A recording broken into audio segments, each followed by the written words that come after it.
Thank you. Good evening. Welcome to the Wareham Conservation Commission meeting of November 6th, 2024.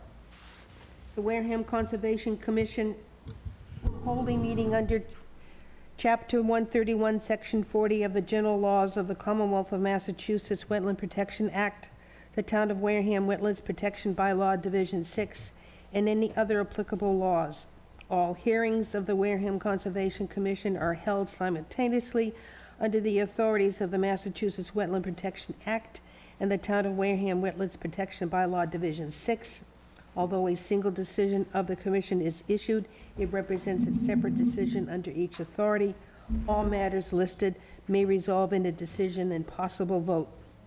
I call the meeting to order. We do have a quorum in roll call, please. Jessica, you can start. Here, No, name. Jessica Parr. Thank you. Paula Jean O'Neill. Autumn Wood. Sandy Slavin. Kwame Bowdy. Michael Mercier. Denise Schultz. Scott Sobey. Joseph Still. Christine Santos. Thank you. We have a special information session starting at 5:30, so if you'd like to come forward, please, Buzzards Bay Coalition, and talk to us about Jack's Marsh and your project.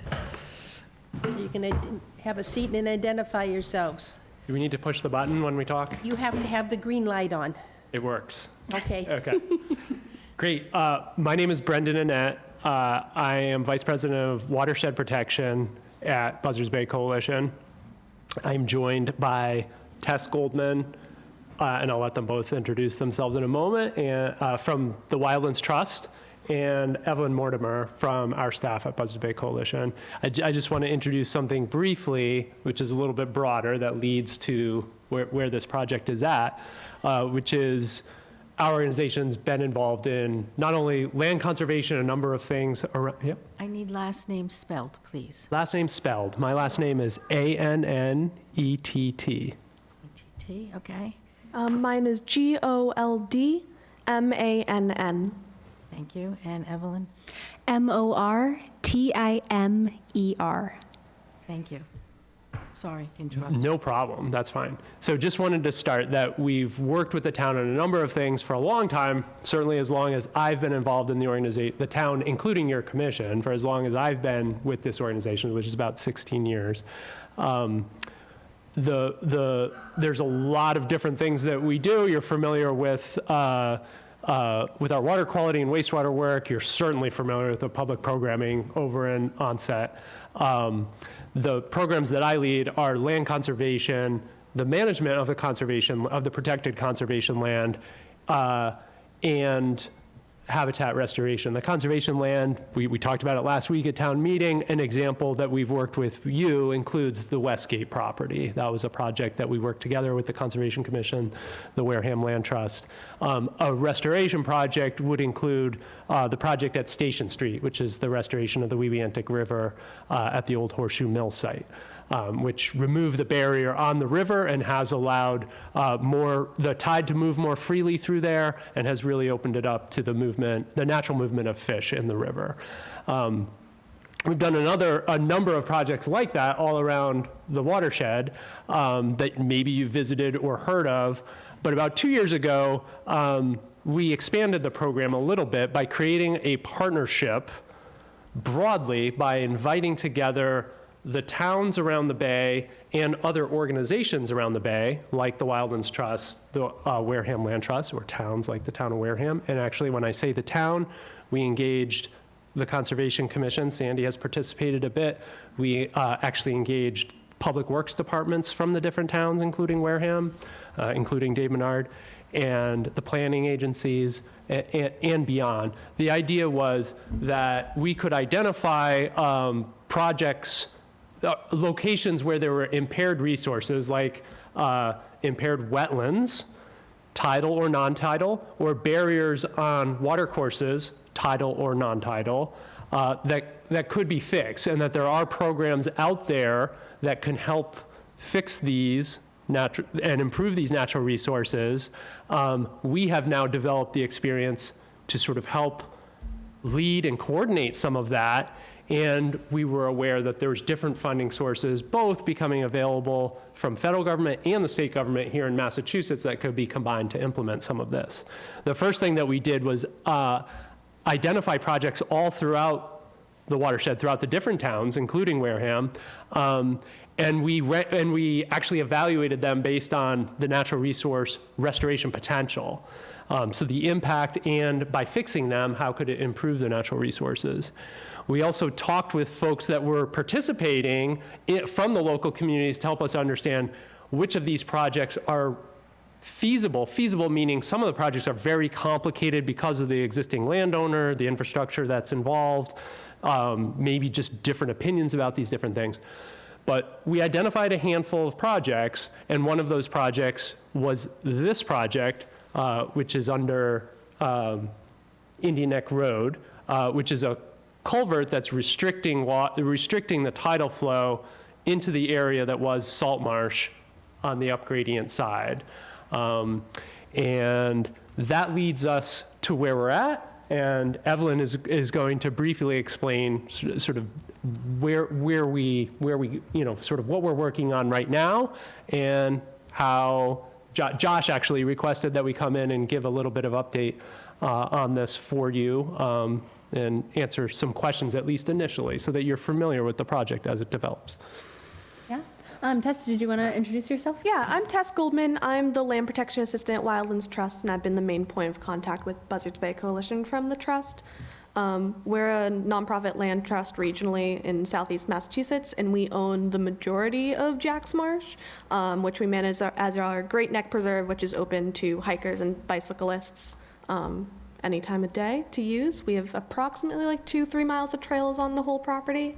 And when Buzzards Bay Coalition reached out to us about a potential restoration project on the Jack's Marsh section, we were really excited. So we're happy to be partners with for the restoration program. Thanks. So I'm Evelyn. It's nice to be here today. This is my first time presenting at a conservation commission, so thank you all for having me. I'm 3 months into being at the coalition as the watershed restoration coordinator, so I'm getting a feel for all the different projects and getting to work on them and know all the quirks of each of them and what we can do moving forward. So to bring your attention to the screen here, this is where Jack's Marsh is generally located. It's on Great Neck, the start of Great Neck, in between Onset Bay and Wareham River. And that red dot is where the area is, but we're gonna zoom in a little bit. Next slide. So here's a more zoomed in image of the Crooked No, wait, River. before you start, it's off of Crooked River Road. Does anybody not know where Crooked River Road is? Crooked River Road connects Great Neck to Indian Neck. Okay, It's just past Parkwood. okay. If you're going out toward the dike, out toward the end of the land, it's just past Parkwood. On Crooked River Road, it connects Indian Neck and Great Neck. Does that help? If you're coming from Wareham Center, you would Yep. be coming this way onto Indian Neck Road, so you're driving south on Indian Yep. Neck Road, and you'd pass sort of Minot Forest up here, you'd get down here, Crooked River Road Yes. is on the left. Just past that, you'll see there's Tidewater, part of Wareham River Estuary on this side, and water on this side, and it's the culvert under that town road.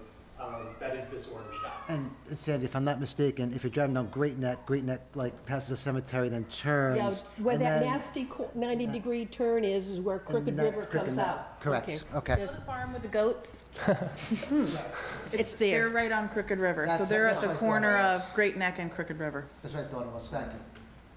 There.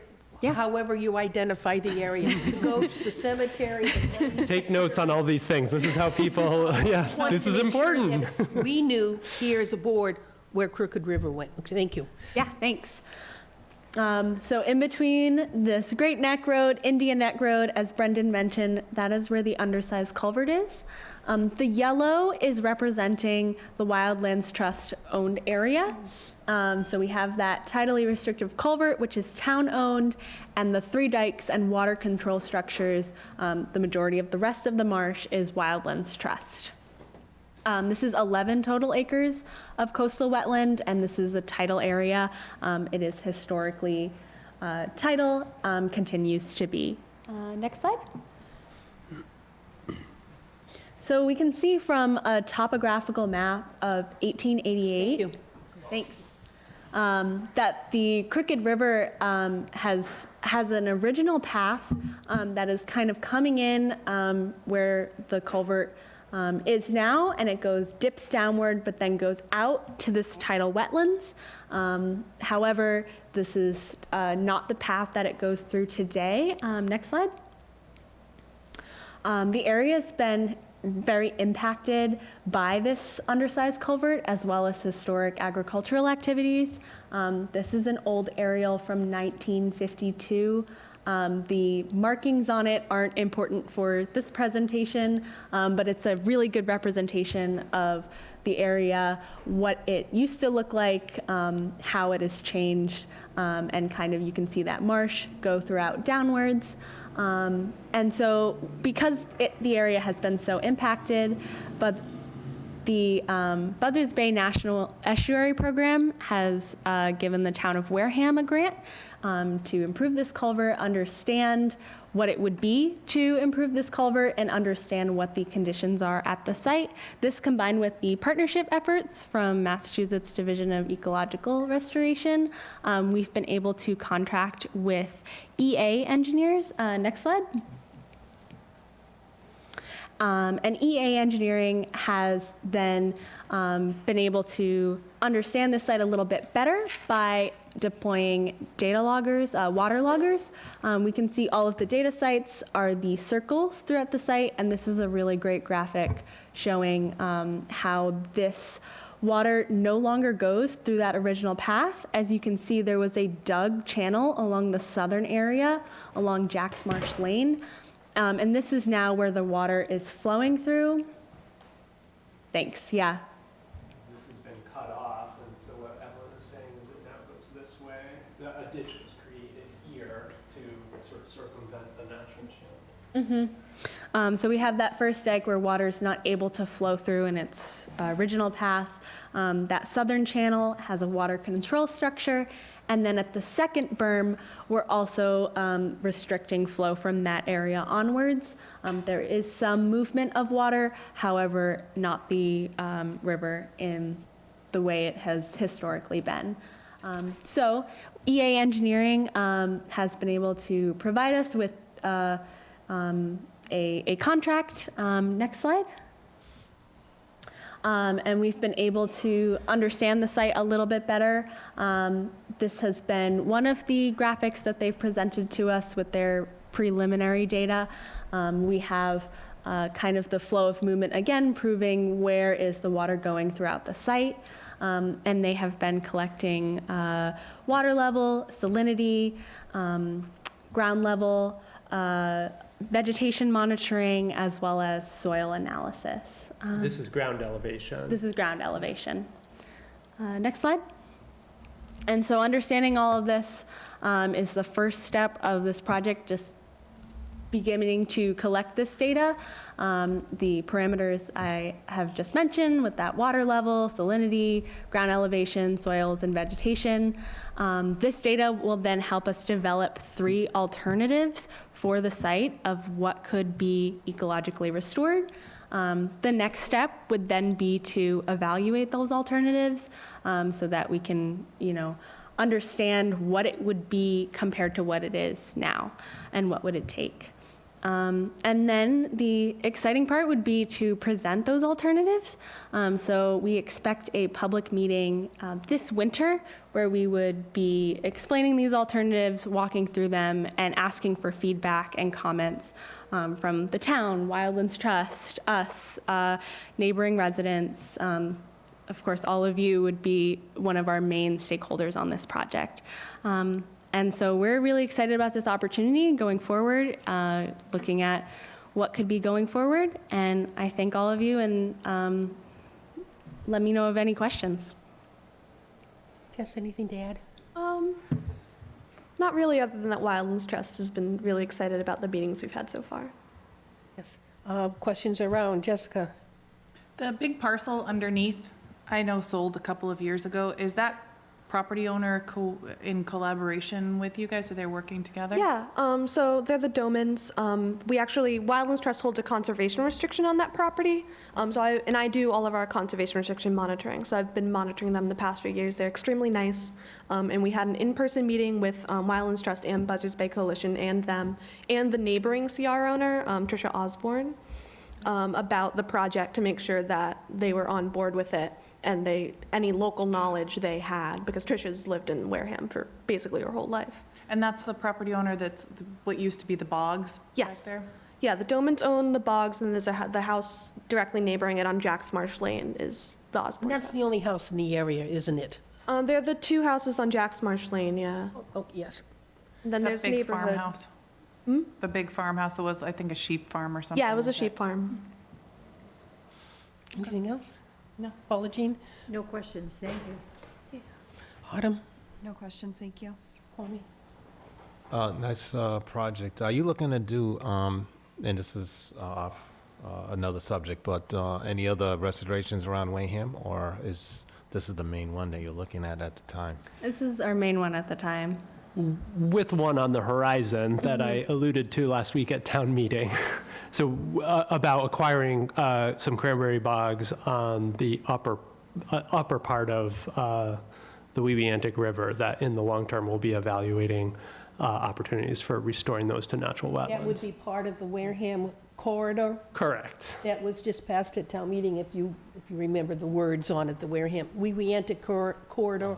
Weebiantic corridor. So Yep. these bogs are along, Along the Weebiantic River upstream of Route 28. yeah, Yep. sorry. Anything else? No, thank you. Michael? Jessica kind of beat me to it already. I was just concerned about any potential housing in the area, and there were just two. So other than that, I have no other questions. Thank you. Denise? I really don't know a lot about this type of thing. I guess what I would like to know is what your ultimate goal is. Yeah. What are you hoping to achieve? So throughout the marsh right now, we have some really small pockets of healthy marsh, but this is very small compared to the large area. Our work would be looking at the cut fill, trying to build an elevation where we would have our really healthy salt marsh, not just now, but as sea level rises, that marsh to allow to migrate, and we have a marsh for years to come as well. Thank you. So let me see if I can summarize what the main idea here is. There was that new hand-dug channel or dug channel, which shunts the water away from its original channel. And is there no way for the original, is there any way for the water to go through the original channel now, or is that all completely blocked off? That's completely blocked off by the berm, and that undersized culvert is really not allowing the correct amount of flow through the river, so the- those Yeah, compound together. The undersized culvert, that's on the that southern dug channel, is that right? This is at the Indian Neck Road, and so the water is able to come in, but it doesn't go through that original channel, it goes towards the south. So would It's what, western or Western. down, the down gradient most portion of the site. So that's the town culvert, and that's actually, there is significant support from this also from Public Works because the culvert actually needs replacing. And so some of this is an opportunity to help pay for the cost of replacing the culvert and benefit the natural resources that have been degraded by the undersized culvert having been there for a long time. so would one of the, I don't want to ask you to anticipate what the three alternatives would be that you're studying, but would one of them being reopening the original channel and allowing the water flow to go through there? Yeah. What we mean when we say the three alternatives is kind of the three different levels of what the site might look like. So kind of a minimum to maximum restoration is our different types of alternatives. So would that be a culvert, or would that require more of a, I don't know, Brian's an engineer in back there. What's the difference between a culvert and a bridge? I don't know of the defining. So this is something that the engineers would be looking at, is how large of the culvert needs to be resized. Would it end up being a bridge? That's something we don't know at this point. But that would also be, each alternative might have a different size culvert or a different, if it goes up to a bridge. I'm not sure yet. Just looking at what is it going to be compared to what it is right now. Okay, thank you. Yeah. You're right on. Those are some of the questions that this is intended to answer. Yeah. So, Looks like a good project, no questions. Christine, anything? No questions, thanks. Who owns the land? Wildlands Trust owns, I think, like 80%, And and who then owns the CR? so the CR is on the neighboring property. So we own part of it, and then the neighboring property is owned by the Domans, and we hold the CR on that property. Okay, so it is controlled by two different entities. Yes, but we've met with the Domans, and they're happy with this. Now, the culvert is a big issue, and there are a lot of wetlands in the Buzzards Bay area in which the culverts are so undersized that they're causing problems in a lot of this marshy area. So this is not the first of many that could be happening because of the undersized culverts. Now, Buzzards Bay Coalition just finished two major projects, and I think if you were to share with us for Acushnet, if anybody has been down there to see what they've done to the Acushnet River and what they restored that area, and where was the other, was it Mattapoisett? We just finished a project this fall at Mattapoisett on Acushnet Road in Mattapoisett. So that's north of 195. It's along the Mattapoisett River, but it's a 65-acre cranberry bog and a water control structure with culverts that we restored to enhance freshwater wetland, to restore freshwater wetlands. I Yeah. just wanted them to know that they've been very successful in two major projects to restore the wetlands Yep. in our area. And if you have a chance to get down to the Acushnet site, it is absolutely phenomenal. You now have tide coming up where it hasn't in a long time, and the trails and the rock falls, the waterfalls are just spectacular, but just a hint that they're very good at what they do. We were going to add, and we could coordinate with Christine and Josh, if any of you were interested, and it doesn't have to be all of you at the same time, but if you're interested in seeing this site, we were going to extend that to you. If that would be helpful, we can set up a time where we can show you this site so that you're familiar with it. Additionally, since Sandy brought it up, we are happy if one or some of you are interested in seeing those sites or want to be shown around some of these other restoration sites. That's an open invitation from us, so you can coordinate through Josh and Christine. Now, certainly. off of Crooked River Road, there is a kiosk and a parking area into this Wildlands Trust trail system.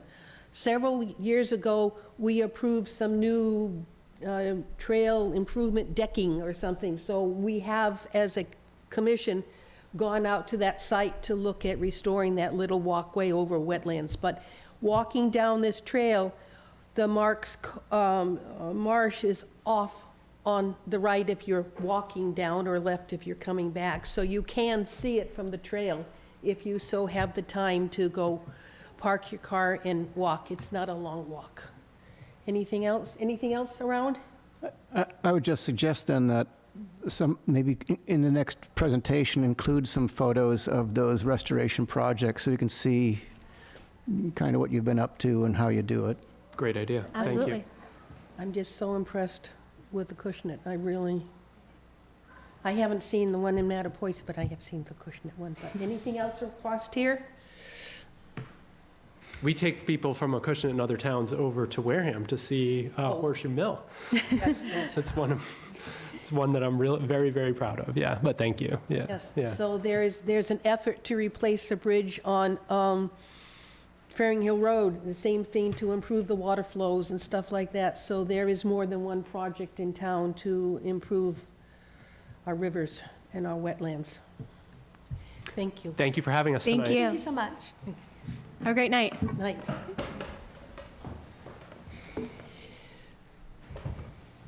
Our hearings start at 6, so we can't start our hearings yet. Is there, Christine, can you stand? I'm going to swear you in.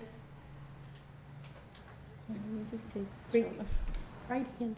I swear to tell the truth and nothing but the truth on all matters in front of us at this meeting? Yes. Thank you. Thank you. So do you want to go down to talk about the request for tolling number 7, since it's not a time-restricted discussion? Good idea. The tolling is what we've done is, put a stake in the ground and no longer count time on a project. We've done it a couple meetings ago on another project for solar. Could you repeat that? You put a stake in the ground. Well, you stop the clock.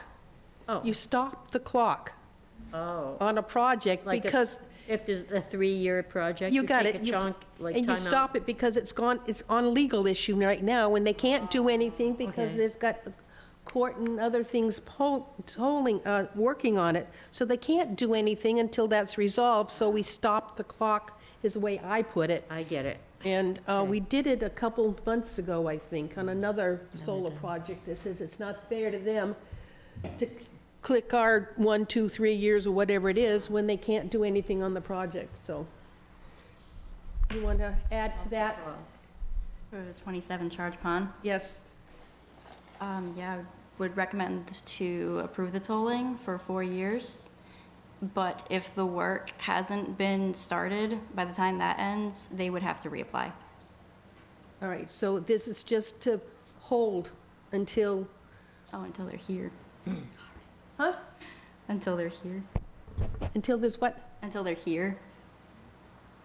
Sorry, I think something might have not gotten into. I'm not hearing you. Is your mic on? Yeah. Okay. Okay, sorry, I'm not close enough. So you were looking at holding this for 4 years or until the suit or the legal issues are resolved? Yeah, so recommend for tolling it for the 4 years, but if the work hasn't been started by the time that that is over, they would have to reapply. Start over? Yes, they'd have to reapply. What's Okay. the 4-year about? Why 4 years? Why? 4 years just because they have been kind of delayed. They've been saying they've been delayed for reasons out of their control, and it's just been that way because I spoke to Josh about this earlier, but we decided that 4 years would be best, just because they've been through it for 4 years already. They'd already filed an extension, and it was the one extension that they could file. For only 1 year? Yeah. So they've already been through that, and it's been delayed this long. Why don't you leaving them? Good evening, Madam Chair, if I may have a moment to speak. Josh. Oh, I guess so. 27 Charge Pond Road is a solar site that recently came before you guys for an extension of 1 year that you had granted. The tolling will just acknowledge that they've had the inability to. This is done, and you have done.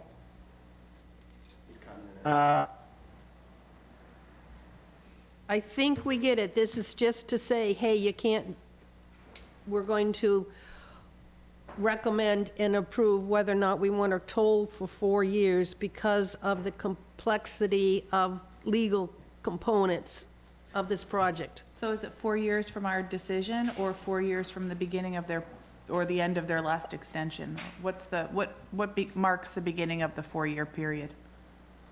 So you're basically just adding whatever time they've have been unable to start work. So basically, if they get, they will be upon the 4 years of the original order and the 1 year extension. So they're looking to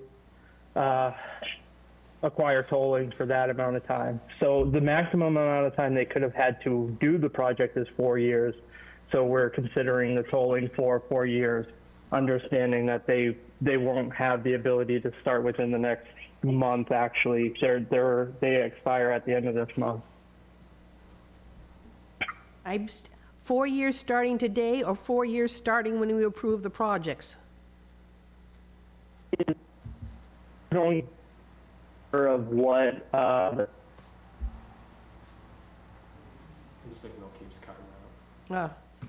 Is that your question? Is it 40 years starting today or 4 years when we approve the project? How long was the, what, Is it 4 more years, or are we done with the 4 years already? Because they've had 4 years. That's why I'm confused. They've had the 4 years, they're just requesting the tolling because they haven't been able to get any of the work done. Right, but are they getting 4 more years on top of that, or are they done? They get the 1-year extension, and then they have to come back with a whole new project again? They would get the 4 years, and then if nothing was done in that 4 years Starting forward. today? Yeah, Okay. then they'd have to reapply. Does that, so it's Basically, instead of they- an extension essentially? It doesn't relate back to when they first were approved, but then have been frustrated by, you know, as far as not being able to move forward on their approval is, so it's 4 years starting today, during which it's essentially pausing for them? So I think their extension is coming up or will be up soon, which is why they're requesting it. So whenever it gets issued, it would be 4 years from that day. Oh, okay, so So, it's so 4 in years other from words, the they've already 1-year had their 4 extension. years and nothing happened, Yeah. and they want Okay. to So make like those 4 years have not gone by and start because they fresh, haven't been able to do right? anything. Yeah.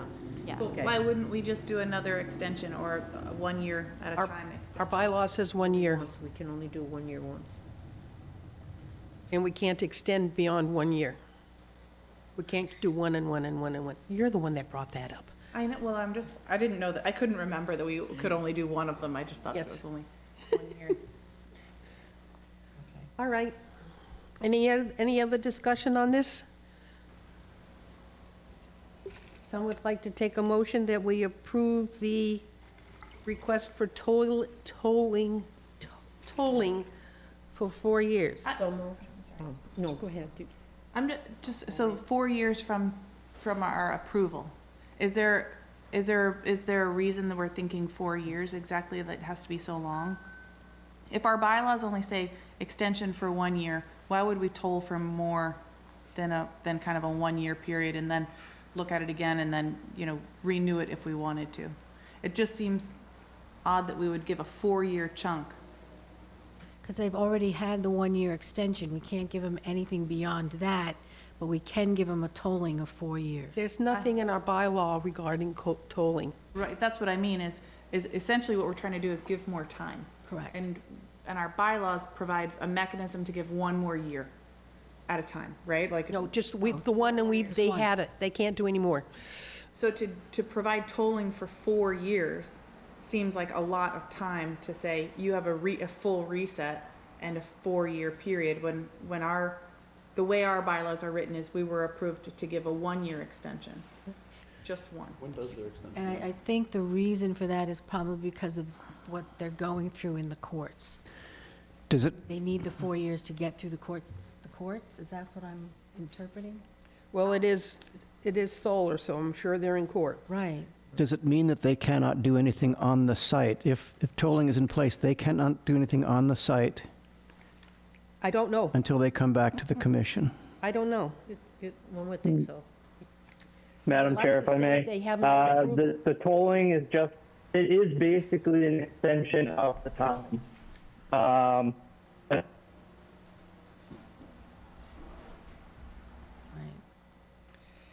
And the tolling doesn't start Like- until the end of the 1-year extension?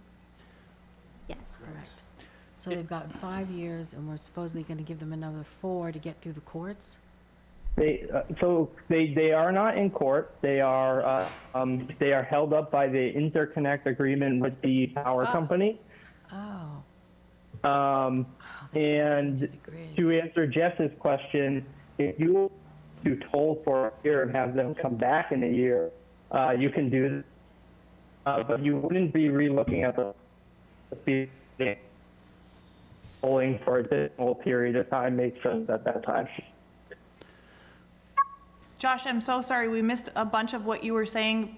Are you saying that we could have them come back in a year and look at it again? We wouldn't be reopening the hearing, we would just be determining at that point whether we would toll for an additional year from that point?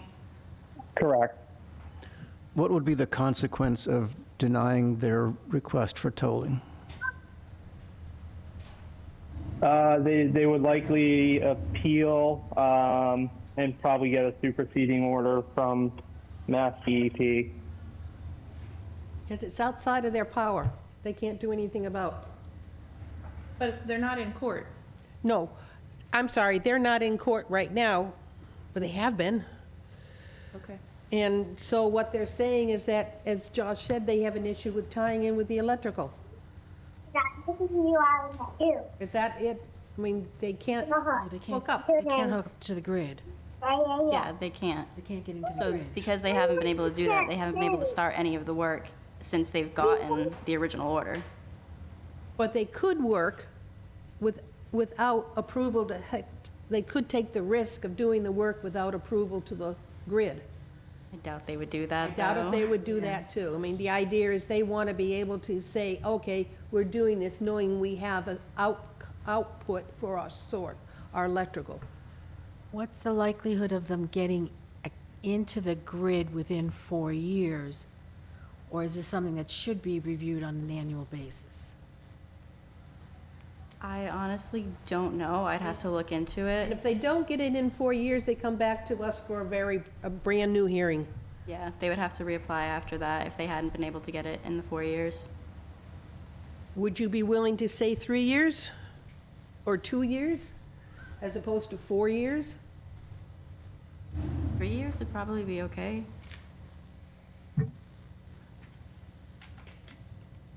Did we lose Josh? He's still there. His connection just keeps going. Can he hold up how many fingers we should extend, we should toll for? So you have the ability to toll for as many years as the permit was active. So you're set by a maximum of 4 because they got a 1-year extension, but you can do it for a year and have them come back and request additional tolling. You could do it for 2 years, 3. I'm getting the feeling we're uncomfortable with 4 because it's too long. What happens if we go to 2? 2 years. That's what I was thinking, maybe 2 might be a more comfortable number. I'd like to see 1. 1? Paula Jean? I like 1. Autumn? I'm happy with any. Okay. Kwame? Really doesn't matter. Michael? Again, I was thinking maybe leaning more towards 2. I was thinking 4 is way too long, to be honest with you. Denise? I think the likelihood of them getting into the grid within 1 year is not likely. But they've had 5. But they can't get into the grid. There's a whole thing with solar in general hooking up to the grid. Right. And 2 years would be fine with me. I'm fine with 2 years. And then they can review it, come back to us. Okay? Someone want to make a motion to approve the request for tolling for 27 Charge Pond Road for 2 years. Okay, I move that we approve their request for tolling for a 2-year period. That's the motion. I have a second. All in favor? Aye. Opposed, abstain. I believe that's 700. 700. I'm opposed. Oh, sorry, 6, 2 years, 6, 0. 1, 0. Okay, did we vote? Yes, we voted. Okay, we have now passed 6 o'clock, so we can start with our first hearing, please.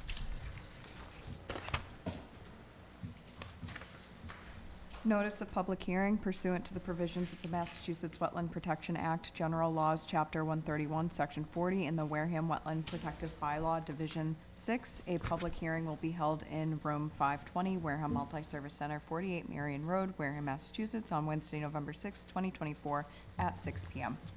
On the request for determination of applicability for 9 Granston Way Realty Trust, care of Jason Chouette, 9 Granston Way, Buzzards Bay, Massachusetts, 02532. The applicant is proposing to upgrade a failed sewage disposal system at this property. The work involves installing a 1,500-gallon septic tank, 1,000-gallon pump chamber, and a concrete chamber and stone leaching field. The 2 tanks will be installed at the rear of the dwelling, approximately 90 to 100 feet from the coastal bank. The proposed leaching field is outside the buffer zone to the coastal beach. All of the work will occur within FEMA Flood Zone A0, Map 5, Lot 1002B, 9 Granston Way, Buzzards Bay, Massachusetts. I motion to open the hearing. I have that motion. Second. Second, all in favor? Aye. 700, the hearing is open. Please identify yourself. Good evening, Brian Grady, GAF Engineering. Sorry. I promise to tell the truth and nothing but the truth on this hearing for 9 Granston Way. I do. Thank you. This is a simple septic upgrade project for this dwelling. We filed an RDA, not an NOI. There's closest proximity of any work to the coastal beach is 80 feet, once you account for some grading, things of that nature. The entire project is in the flood zone, however, Zone AO, which is surprising given the topography, but it is what it is. So we think there will be no impact or adverse impacts to the coastal resources, coastal beach, or anything of that nature. If I could answer any questions. Oh, I will go around. Jessica. No questions. Paula Jean. No questions. Well, just a comment, there were 2 stakes I saw that said septic, and the rest were, the gas line was staked and the water line, but it would have been nice if it were like the boundaries, like 4 sides of it. Is it a rectangle, the project? Well, the tanks are rectangular. Those stakes were kind of the center end of the 2 tanks. Okay, I wasn't sure, because I looked at the stakes and I'm like, well, so it wasn't that clear, so I just wondered Okay. what, where it was. So that explains it. Yeah, that's the location that the tanks are going in, so you could see the access, the excavation area. Yep. Thank you. Autumn. No questions, thank you. Kwame. No questions, thank you. Michael. No questions, thank you. Denise. This is definite an improvement to what's existing there, so no questions. Yeah, anything's better than a cesspool. Scott. Yeah, anything's better than a No cesspool. questions, thank you. No questions for me. My question, so all that house was developed against one cesspool? I didn't investigate, I didn't pull the cover on it. Typically, when they get to be that age, there's probably maybe little satellite trenches coming off of it, so we have a kind of generic note on the plan for the contractor to, We sort of think where it is, well, we know where it where it is, there's is. a cover to it. but there's just one cesspool for this whole property. Well, there might, as I said, over the years, those cesspools kind of develop, someone puts in another pipe with another cesspool, so there might be other pits, there's no covers to them. So, Who knows what else might be there? right, we have a note on the plan for the contractor to investigate, and if he finds other ones, to fill them as Now, well. Is there anybody living in the existing barn? No. Is that residential at all? And there's no plans to take a sewer line from that barn to the new Well, that field? barn already has a septic, but no one's living in it. So it's going to stay a cesspool? I don't know what it is. But There's no record of, it's not going to be part of this project? no, there's something that serves it, no one lives there. I think there's just like a hand sink for a workshop or something of that effect. Pretty neat. Christine, did you have any comments on this? No. Anybody online or in the audience would like to comment on this project? I'm seeing none. I motion to close the hearing. Second. I have a motion and a second to close the hearing. All in favor? Aye. Opposed, abstain. We're 700. The hearing is closed. Christine, your recommendation. Recommend a -2 and -6 determination. So moved. Second. I have a motion and a second. All in favor? Aye. Opposed, abstain. 700. You got it. Okay, thank you very much. Thank you. No work until you get your paperwork. Yes. Thank you. Next one, please. On the request for notice of intent for David Menard, 95 Charge Pond Road, Wareham, Massachusetts. The Town of Wareham Department of Municipal Maintenance is proposing to remove the existing Fearing Hill Road Bridge in its entirety and replace with a functionally upgraded structure in compliance with Mass DOT and Massachusetts stream crossing standards. Map NA, Law NA, Fearing Hill Road Bridge, bridge number W06006, Wareham, Massachusetts. And I motion who's- to open the hearing. I have a motion to open the hearing. Second. I have a second. All in favor? Aye. Aye, opposed, abstain. I swear to tell the truth and nothing but the truth on this project at Faring Hill Road Bridge. Please have seated and introduce yourself to us slowly so we can write down spelling. Hi, my name is Eric Silva. I work for Park Corporation, and we're here on behalf of the town of Wareham, and I'm with my colleague Erica Klinkhammer. We handle the environmental permitting aspects of the project. Her spelling is done on the back of the hearing, Klinkammer. Correct. It's a mouthful. All right, who wants to start? What? I didn't get her spelling. I don't see where it is. Oh, here, pass it down and you can pass it back to me. It's pretty phonetic. Hammer. All right, who wants to start on this? Would you like us You're to up, present? you're up. So just to kind of go over the project overall, I know some of you were at the meeting the other day, but just give everyone an idea of what's going on. So the project is proposing to replace the Fearing Hill Road Bridge, which carries Fearing Hill Road over the Weeantic River. The existing structure is about a 20-foot span. It's posted for a 7-ton rating. It's in poor condition, and it's been identified by the town to be replaced before the rating could drop lower or eventually have to be closed to traffic. The existing structure is sort of like two components. One part that was built in 1900 and another part that was built in 1930 to widen the structure.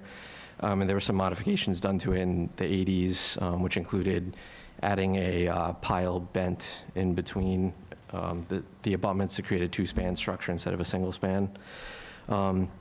So we are proposing to replace it with a 45-foot span bridge, which meets the Massachusetts stream crossing standards. It'll be a steel girder bridge with a reinforced concrete deck. In addition to the bridge itself, the abutments will be pile supported, and the stream channel and embankments will be rebuilt with some riprap stone to protect it against scour. The roadway will also be upgraded. We're widening the structure slightly to include space for possible future sidewalk. There's no plans for that at this time, but the town wanted to include an extra width in there if in the future they did want to include a sidewalk. There are some, there's currently no real guardrails there, so we'll be placing in some up to standard guardrail. The bridge railings will be upgraded to MassDOT standard. There's also some utility relocations. There's a water main on the west side of the bridge, and that'll be relocated underneath the bridge during one of the phases of construction. And there's also some overhead utilities that will need to be relocated temporarily during construction to allow for crane access and other equipment to meet the OSHA standards. As far as the construction duration and I guess approach, they're going to be phasing construction to 2 parts. We looked at doing a full closure, but there's a pretty long detour, and it's a pretty busy road that everyone uses. So the plan is to replace one half of the structure in the first phase with 1 lane alternating traffic on the other, and then essentially flipping the setup. So duration probably is going to be about 2 years, at least 2 construction seasons. Currently at 100% design. MassDOT is reviewing it as part of the Chapter 85 of the Mass General Laws, which require they review any bridge for safety that's over a span of 10 feet. So we're in that process still, and we're just looking to, move forward with the design on that side, but also with the permitting. So I think that kind of covers the project from the engineering side. Erica, I don't know if you want to add anything as far as the permitting. Yep. One aspect about the project that I also want to add on to just a general project description is there's going to be some armoring of the the roadway embankment, which also doubles as the river bank over in the northwest quadrant. I'm just going to stand up if that's okay. The lights. I highlighted, so hopefully this will help you. They're not going to hear you online, so you either, Take the microphone with you. It's totally fine, totally fine.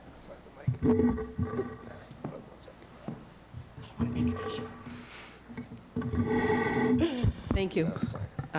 We have highlighted on this plan the wetland resource areas. Over here in blue is the river. So the Weweantic flows in a southerly direction, and it takes a very hard, kind of like 90-degree turn over here. So one of the aspects that we're going to add onto the project is armoring this roadway embankment over here. It's a very, very steep slope. There's a lot of existing erosion because as that river comes around, it basically hits this bank. So for just general protection of the roadway embankment, this is going to be armored with riprap, protective riprap, extending all the way to the wing wall of the new bridge structure. This will require tree removal in order to place that protective riprap. So that's just one element that I wanted to point out in addition to Eric's explanation. Over here as well, we have a tributary to the Weweantic entering into the main branch of the Weweantic, which then eventually, as you all know, flows out to the Buzzards Bay. We have a few adjacent bordering vegetated wetlands up here in the northeast quadrant and the southeast quadrant, and then this whole area down here in the southwest is just one large vegetated wetland as well. And then highlighted in yellow is the buffer zones off of the bank and the BVW, and out here is the 200-foot riverfront area. On the other side of the plan, essentially this entire side of the project is within buffer zone and riverfront area as well. This large, thicker black line over here is going to be our control of water line. So while the construction is taking place, there's going to be, and we might have an image of that as well. There's going to be control of water installed, so that way the contractor can work on one abutment and then the other. The idea is to keep the channel at least halfway open for diagamous fish passage during construction. The existing abutments will also act as they're going to act as a control of water measure. So they're going to be, control of water is going to be contractor designed. So whether that's a combination of a cofferdam, temporary cofferdam or sandbags, it's going to be designed so that it just ties into the existing abutments, and then this whole area can be dry while the contractor works to install the abutment of the new bridge and then demolish the existing abutments, and then they'll switch over to the other side, so that way the channel can remain at least 50% open the whole time. This riprap scour protection that's going to be on the underside of the new bridge is also going to double as dry banks for terrestrial passage, so we have them on both sides, making that span of the bridge, 120% of the river bank, so that way we can provide some aggregate and a little bit like of a shelf for wildlife to pass on that during times of high flow. I also forgot to mention our floodplain elevation, and there was some BLSF impacts reported on the NOI, but the general idea for work that exists within floodplain is that the elevations are all going to stay the same, so there's not going to be any loss of flood storage there. Our limit of disturbance line does encroach slightly into the BVW or vegetated wetland down over here.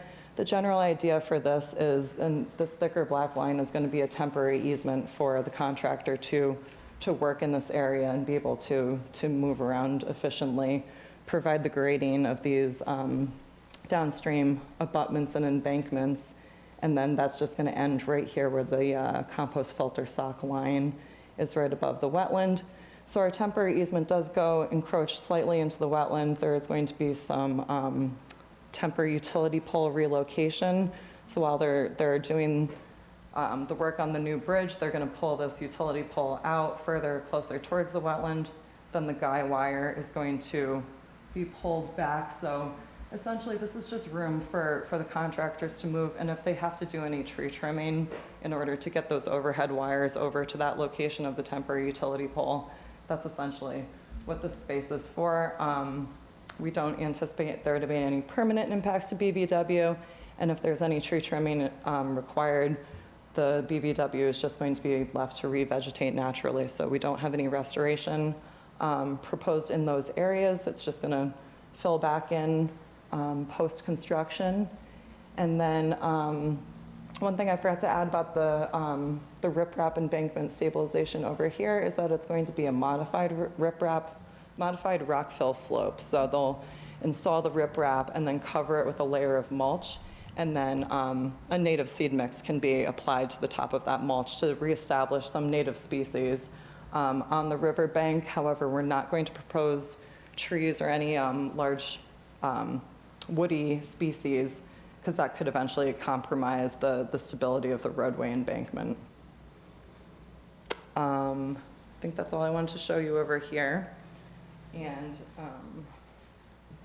in addition to that discussion, we also received some last-minute comments from the Division of Marine Fisheries that we'd also like to discuss with you folks. And when did you receive those? 4 o'clock. Ah. So we haven't had a chance to see them. I think Josh was included on the email.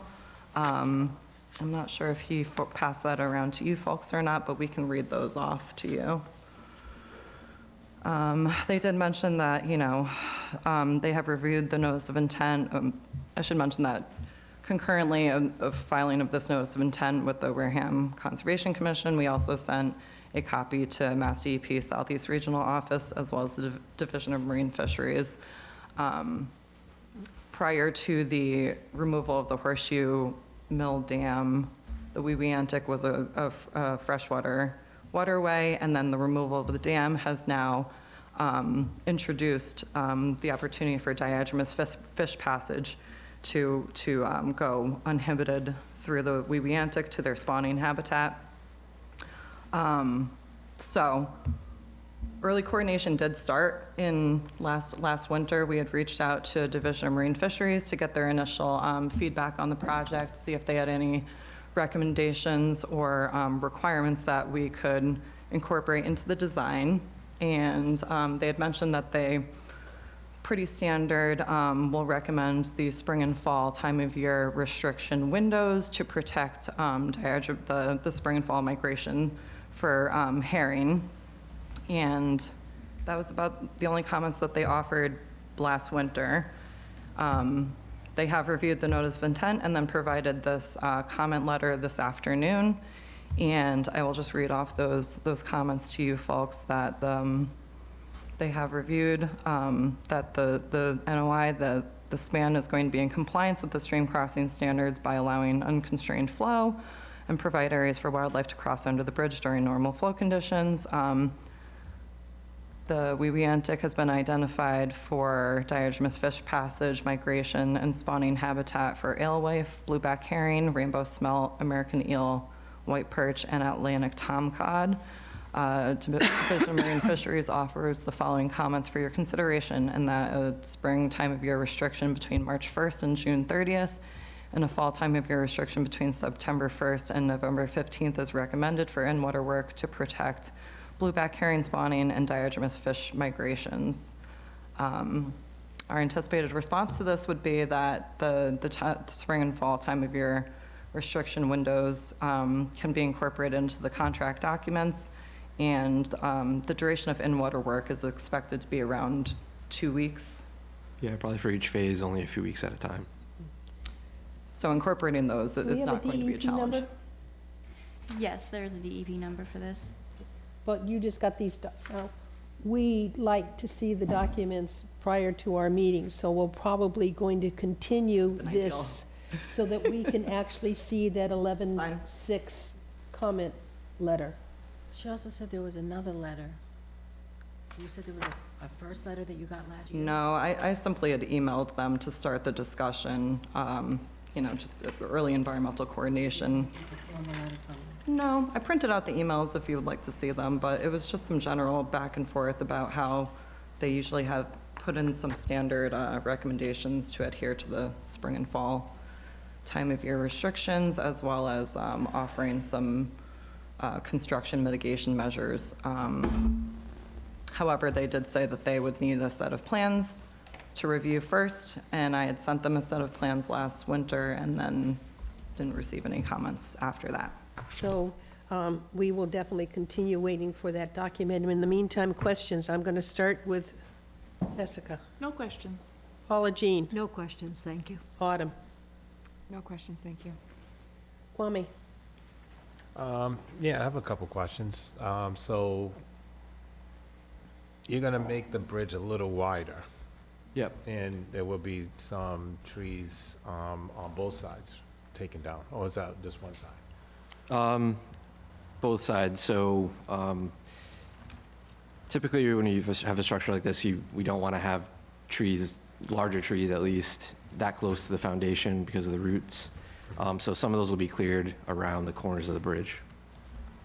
Well, most of the vegetation around it is pretty small. There are a few bigger trees, There's a couple big guys. but there's a lot of garbage. Yeah. Yeah, I don't consider it very strong vegetation. They're just whatever was left over from the last time it flooded. Yeah, Right. okay, does that help? Yes, and there's, I mean, there's like one water drain, or there's two? 'Cause sometimes that bridge is a little suspect, water, With what? like when it floods. Oh, I'm sure sometimes. they'll be doing some stormwater drains and stuff like that to accommodate any surface water on the roadway. I see one on there, I wasn't sure if there was one or two. Yeah, I think so. There's typically because of the road's curved, so it's super elevated. So there's really only one side that the water's going to drain to.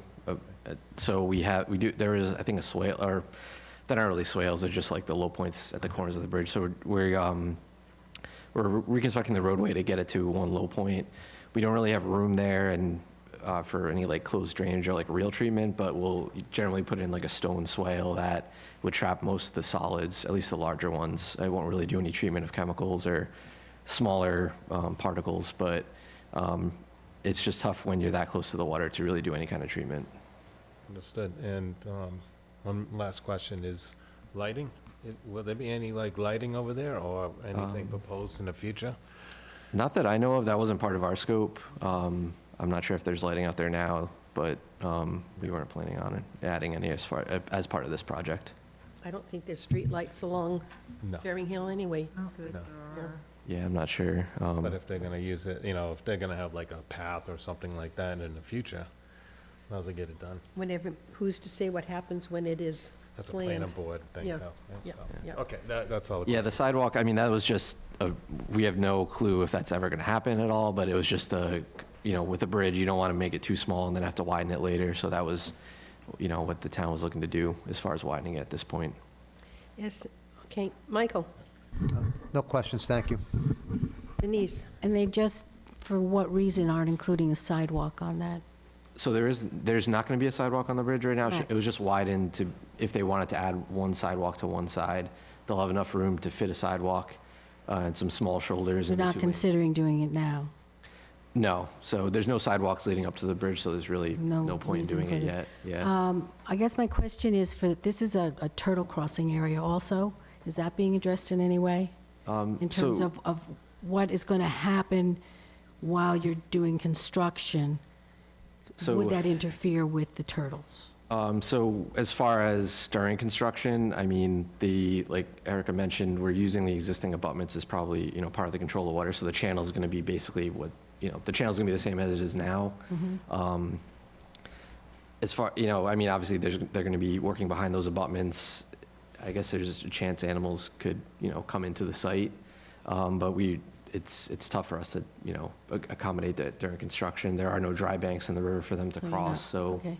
they'll find a way across. And then my other question is, once the new bridge is there, are the turtles still going to have to come up and go across the street, or is there going to be something to go underneath the bridge? I can show you. they mentioned that the riprap under it will have for animal crossings.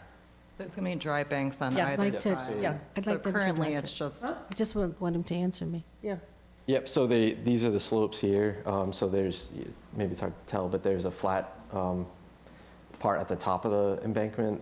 So that ties into the approach, the embankments at the approaches to the river. So any creatures, deer, turtles, whatever, crossing there can cross over this. And like Erica mentioned, we're going to try to, so riprap's typically pretty angular and sharp, so we're going to probably try to put something in the specs and in the plans about adding in some kind of like rounder or more natural material to infill those sections in between the larger stones, so that way it's easier for them to cross. Yeah, I would definitely like to see that because they're constantly getting crushed. Oh, yeah. Up on top of that road right in that area. Yeah. So if you could do anything to help improve that, that would be excellent. Yeah, that's one of the reasons why we, the stream crossing standards exist, to increase the span and have that openness, so that way it encourages that crossing underneath the structure versus over it. Over it, thank you.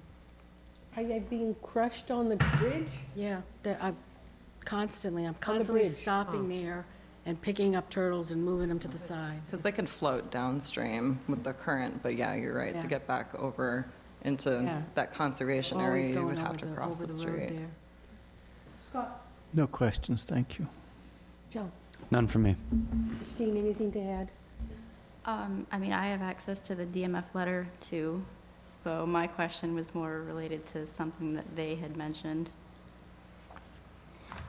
So they mentioned about the hydraulic and the hydrologic conditions for the diatomous fish, and I was wondering, what would it take to like review those conditions to account for the fish passage and the habitat?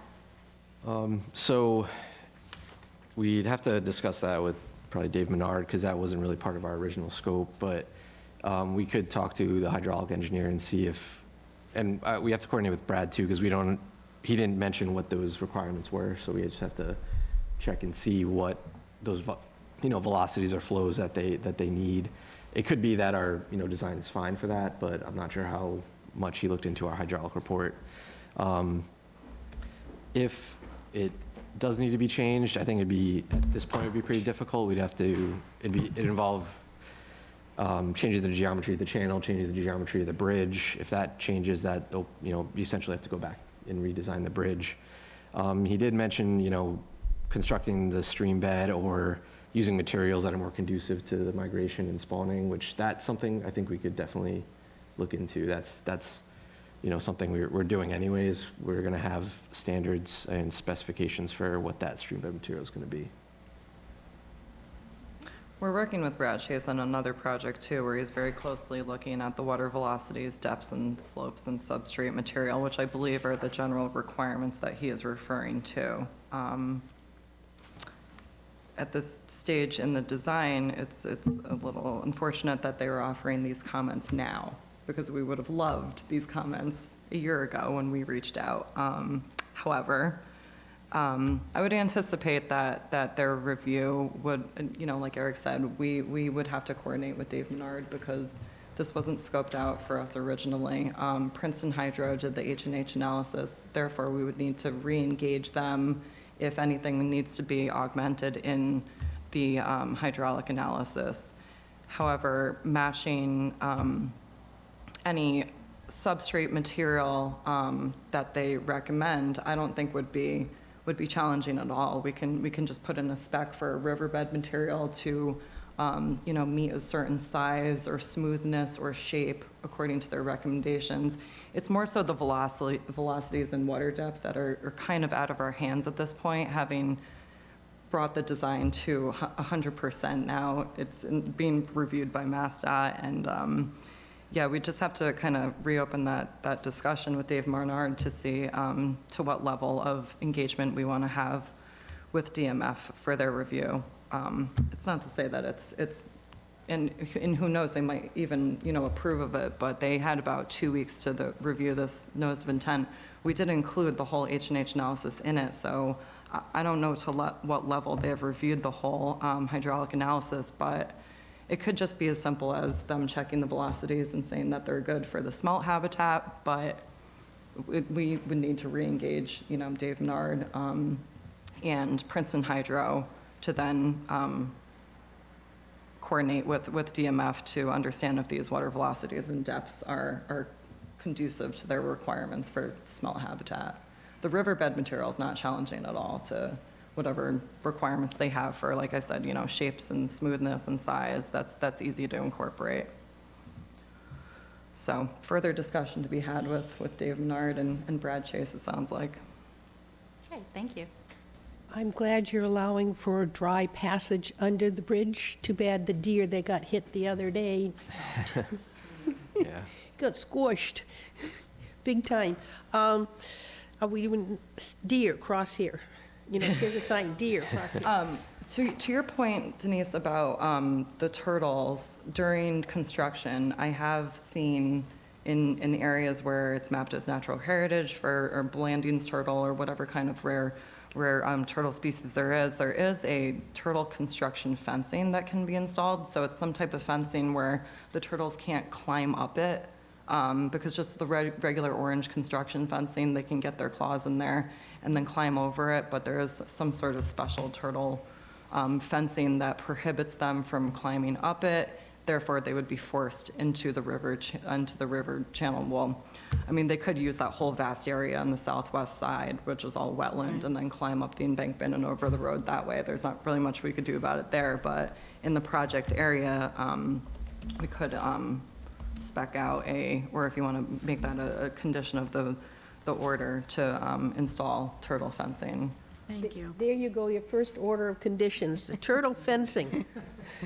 Another consideration is adding turtle crossing signage, but I mean, we've all seen how fast they people don't. fly on those roads. I don't think people, unless you're going and installing speed bumps, I don't think people are going to slow down for turtles, won't. unfortunately, so. Sometimes they make a game out of it. Yeah, and with, the intentions of the stream crossing, at least the dry banks and the stream crossing standards is to provide dry passage for these terrestrial and, semi-aquatic creatures to be utilizing those dry banks underneath the bridge, so therefore they don't have to cross over the roadway in the future. Thank you. Anybody in the audience or online that would like to comment on this project? We are going to continue it, waiting for the distribution of the 11-6 document. I have one tiny question. So on the shelf, which goes underneath the bridge, what is the headspace from the top of the shelf to the underside of the bridge? I'm thinking of a deer, because I had been thinking of smaller animals, and I thought, okay, Yeah. deer, and it's wearing antlers. How much space is there? So it varies from side to side, but I believe it's a little over 4 feet at the lowest point. So that's a little tight, yeah. Yeah, I mean, it's higher? kind of a, well, yeah, we tried to, but I mean, there's only so much you can do. So that, if you raise the road, then you got your limits extend, you raise it a few Yeah. inches, it extends thousands of I feet. think you mentioned deer going underneath it. You said. Yeah, I mean, deer, and I thought of that. Yeah, I mean, I guess smaller deer could, or like they could still walk on not necessarily on that Walk flat on the shelf, river. but maybe along like the They could top swim, of right? it. Yeah, I mean, depending on like the water level, part of that slope is still going to be dry too. It's not flat, but Yeah. they could still cross. So. Okay, I just wondered the height. Okay. So we need a continuance. What's our next meeting? November 20th. 11:20? I motion to continue until 11:20. Second. I have a motion and a second. All in favor? Aye. Opposed, abstained. 700 will continue in 11:20 for that last document for our review. Thank you. Thank you.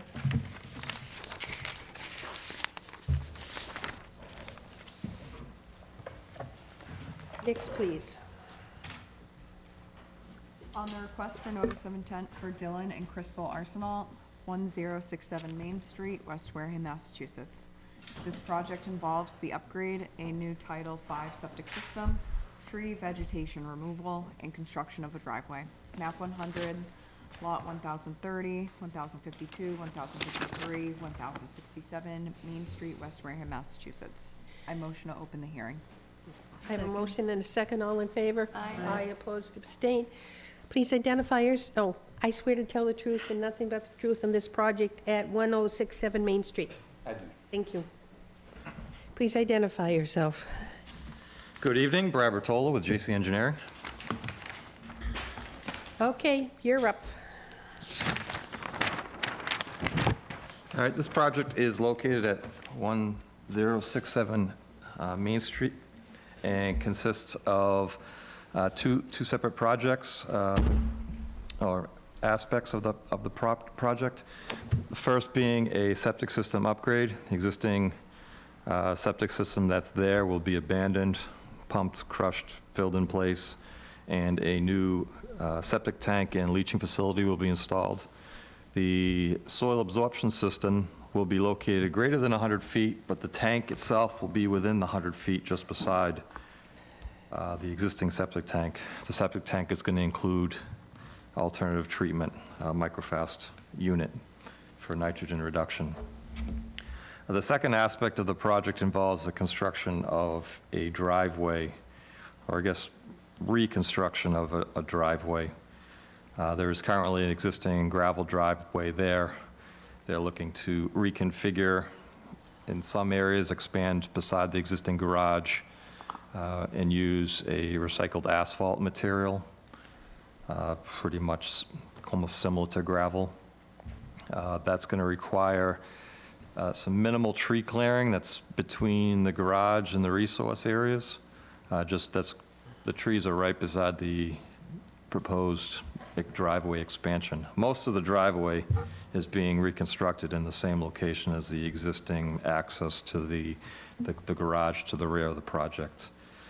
We are providing an erosion control barrier between the work, and no work is within the 30-foot from the nearest resource area. So all work is outside of the no-touch area. If you have any questions, I'd be happy to answer. Okay. Jessica? No questions. Paula Jean? Can you come back to me? Okay. Please? Thank you. Please remind me if I don't. I will. Autumn? No questions, thank you. Kwame? No questions, thank you. Michael? The driveway, is that going to be permeable or, impervious or an impervious surface that we're looking at? Considered pervious. It's not a straight paved driveway that would be considered impervious. Okay, So because it's going to be a recycled crushed stone, but it's going to be also sticky, I guess. Is that correct? Or well, is that- it's reprocessed asphalt, Correct. basically, form of asphalt. So it's kind of gravelly. It does compact, kind of like a gravel base, but it's not a hot mix asphalt that's poured like a typical asphalt pavement. Okay, I was just curious. And great job staking, by the way, on the property. Yeah, I saw the pictures. There were a lot of stakes. Denise? Okay. What does LOW stand for that's on the stakes? Limit of work, maybe? Oh, you tell me. Probably the limit of work. Limit of work? Yeah. Of work. When I was looking at it, it looked like there was only one tree within the area that was going to get, have to be taken down for the driveway. There was a cluster of 3 or 4 trees, but it was outside the driveway area. I think it's because it's so close and overhangs over the driveway. There are a couple white pines, or a few white pines in that one cluster, and that's what's highlighted in this area. There is a smaller oak or maple tree that's just beside the garage as it is today, Right. where the driveway would be, so. Definitely, okay. This area back in there, there's a dumpster, there's trailers, there's a part of a generator, there's a snow blower, there's a dock and a boat and lawn chairs. I mean, this area is a total mess back in there. Are they planning on getting rid of any of that stuff back in there? I mean, I don't know there's a black pipe running through the woods. It doesn't attach to anything, but it's just going down the hill towards the water. I'm not familiar with what they're planning to do. I'm sure that, anything that's within I'm not sure if it's within a no-touch buffer zone. For most of the property, it's outside of that area. We could tell them to store it, clean it up, or move to a different area on the property. Okay, and do you have any idea when the dock was built? Dock, I'm not familiar with the dock, no. Okay, there's a dock down there and a boat sitting I don't know that, On the yeah. land down there, too. Okay. There's a dock in the water? There's a dock in the water. If you By the go, little dinghy or further in? if you go up towards the end of the property where they're putting the driveway. I have a picture of You it have if a anyone wants to pic- see Joe it. has a picture of it, because we were there. He'll show you a picture of it. But if you look down the hill, there's a dock down there, there's a boat sitting down there. You know where the generator case was sitting in the woods? A little bit beyond that, in the water, there's a whole bunch of stuff going on down there. But yeah, there's a whole bunch of trash in an area that it really shouldn't be, that needs to be addressed. Is the trash outside of the 30-foot? I don't believe so. I think it's right inside everything. It's right on the hill. There's a whole bunch of it out there, if you want to take a look at it. And as I said, there's black pipes that are laying, vinyl pipes, just laying out there that are going towards the water. There's a lot of different things that need to be addressed. Well, And- certainly anything within that 30-foot, we'd have Yeah, it no would have to problem with get the cleaned condition up. to Yeah. clean it up. Yep. I guess I just need to go back out then and take a look at the tree situation, because I really only saw one tree within the area. Okay, that's all my questions for now. Thank you. Scott? So I'm not familiar with this recycled asphalt. I imagine it's just milled from old roadways and so on. But when it's spread then, going back to Michael's question, is it then rolled or mechanically compacted? It's probably spread with your typical Bobcat and as a typical gravel driveway. So rolled or compacted with a mechanical With machine, compactor? yeah. Maybe not rolled and vibratory compacted, but, typically your machines would spread it out and, provide a kind of a sturdy base for parking. Yeah, so it's not going to be permeable for very long then, right? It's not impervious, but it does provide some infiltration. Okay. Yeah, and at least maybe cut down on any laminar flow. I don't know if it's the right term or not, but, sheet flow or whatever you would. Yeah, it would It's a rough slow, surface. it'd slow infiltration, the runoff down. Okay, thank you. Joe? Touch up on what Denise said. The cluster of trees just to the left of that garage, when I went out there, there was that one tree. I'm just curious why that was just all included as a cluster when there is a cluster of trees on the left, and then there's just that one tree proposed that's kind of like almost in the middle of that driveway on the left of the garage. I'm curious if they just want the cluster gone, or if Yeah, there it's really the would be no cluster need. that, it's not the single tree. The single tree is not on this plan here. Yeah. It's the cluster that's right beside it with kind of overhanging the driveway. And that needs to go, or? That's what I'd prefer. It is 80 feet from the wetland, roughly, so it's got a Gotcha. pretty good setback from the wetland. And you know nothing about that dock either? I don't know anything about the dock. Yeah, that dock is kind of tucked in the back corner. I'm just curious if it's even on this It relative may property. not be, yeah. Could it be on this property? I looked it over with Josh. You can't even tell. It's kind of like right there. Apparently, there's another landowner that's kind of elling around this property. Yep. On the north side. Could be theirs. But you don't know if they have a boat over there that's I theirs, don't or- know who the ownership of that dock. Okay. No questions. Christine? So the dock that you're talking about, it has been there since at least 2016. Just wanted to let you know about that. Let's see. I can actually share it.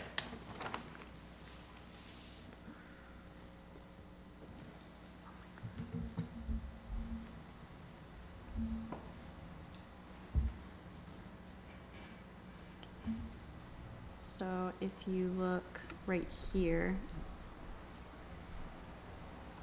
this is where that dock is.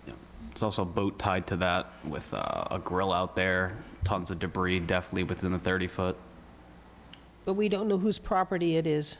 Yeah, this dock has been here since 2016, though. If you look at the fence line that's running back there, it appears to be on this gentleman's property. Yeah. Almost all the debris that was over there was definitely within that 30-foot. Yeah. And there was quite some debris.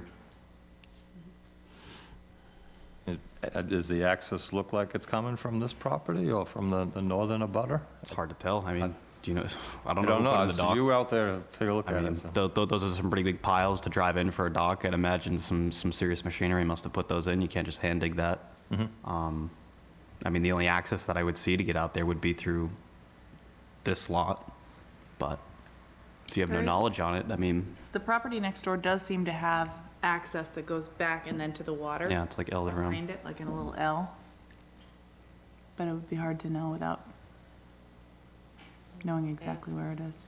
Well, there is a lot of debris before that as well that I know is on this property, so definitely to get that So we're looking at removed. removing all the debris within the 30-foot and trying to find ownership of the dock. Are we, I'd have to consult with the property owner. are we just talking about 30 feet, or is there a 100-foot buffer by bylaw? There isn't any, I don't think anything that says they can't store things within the 100-foot. No, but any part of the project that impacts that additional 70 feet should be part of the considerations, isn't that right? Our project's not going that far into this property. Okay. The only thing we really have control over is that 30-foot no activity zone. That's got a lot of Yeah. debris in it.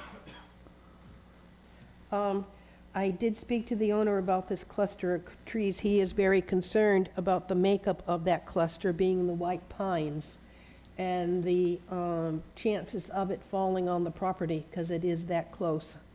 That's why he'd like to have that cluster gone. Healthy.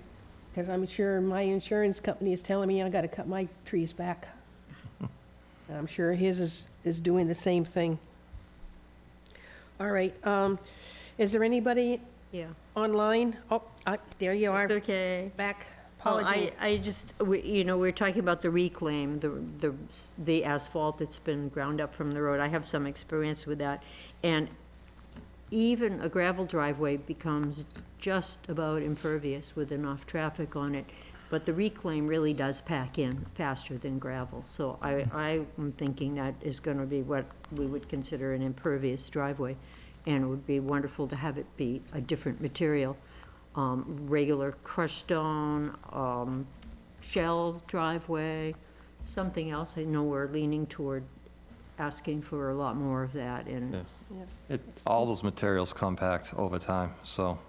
well, shell stone is much because of the sharp, it has more movement. But it makes it makes it very hard to clear the snow if you're shoveling and moving shells and stone in order to pave the driveway to get back to that garage where his business is kept. So does what he's putting in. I mean, What he's putting in is not any better for shoveling. Yeah, he's got it right now in front of his garage. The driveway that's there now looks But like, it it's- doesn't look like cars get stuck in it. It looks like it's more natural and it's, I know, seems but- fine. It's a dirt driveway. Yeah. Yeah. That's different than plowing a gravel driveway. I don't know about you, but I end up having buckets of gravel What I snow? have to move. Yeah, Yeah, but that's what he's That's talking curious. about putting in, yeah. the crushed up asphalt. He has crushed up asphalt in front of his driveway, in front of his garage A now. little bit, yeah.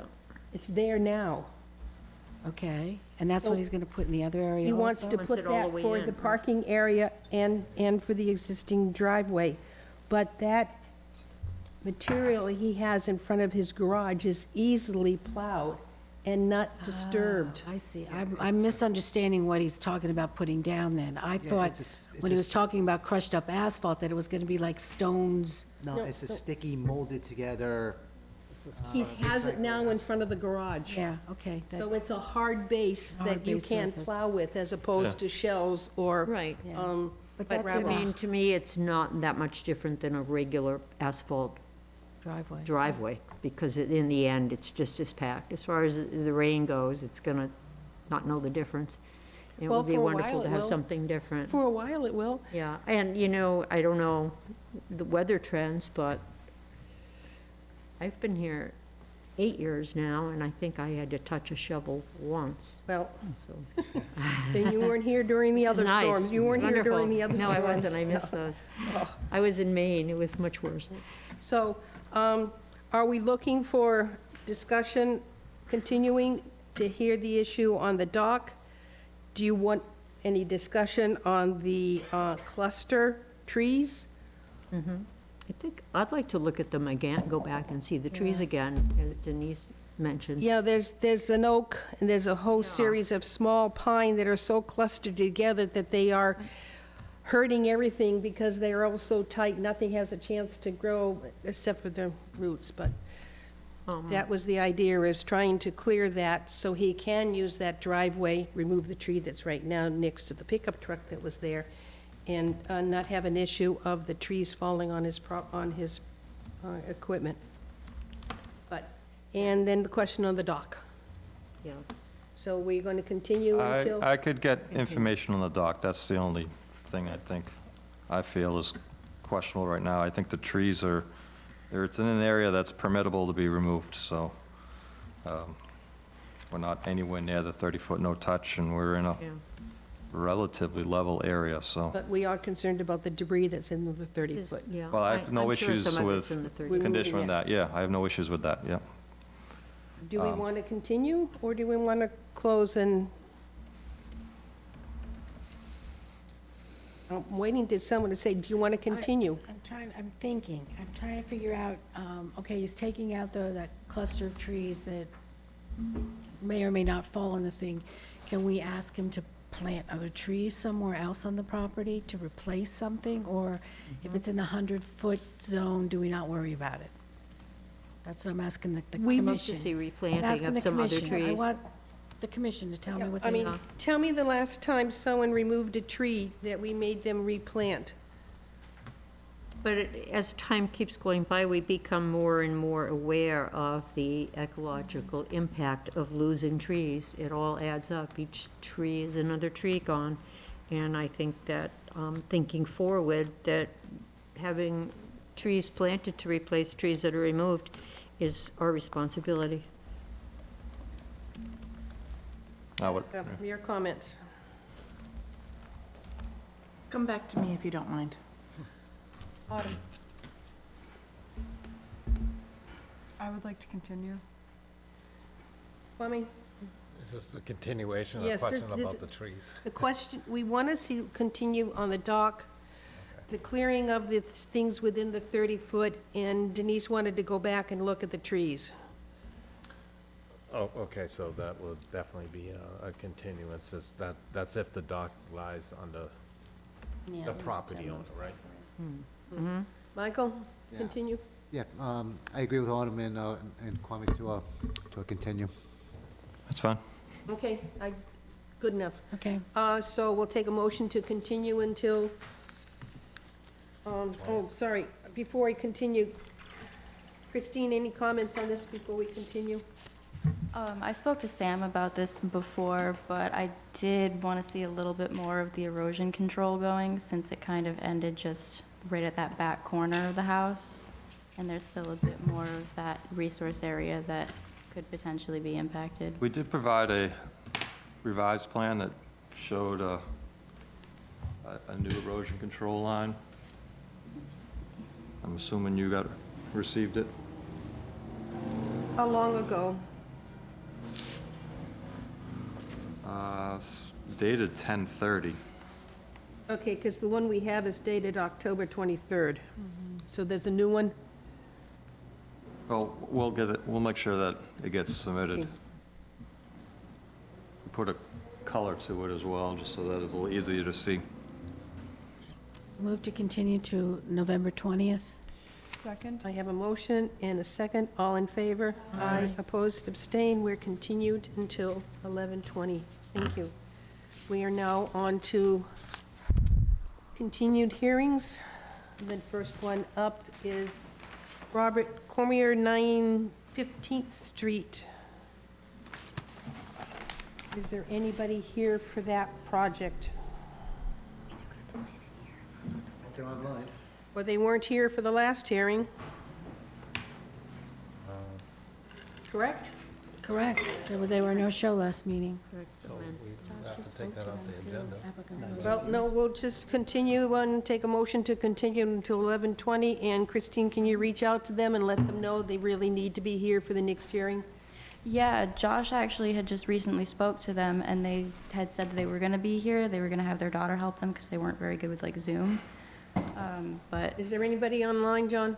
We have 4 people online. One is the note taker,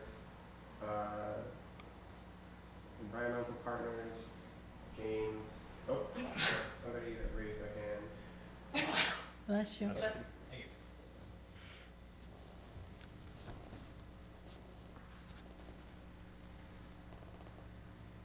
Paulina. They let them in. They just have to unmute. Okay. Hi, can you hear me?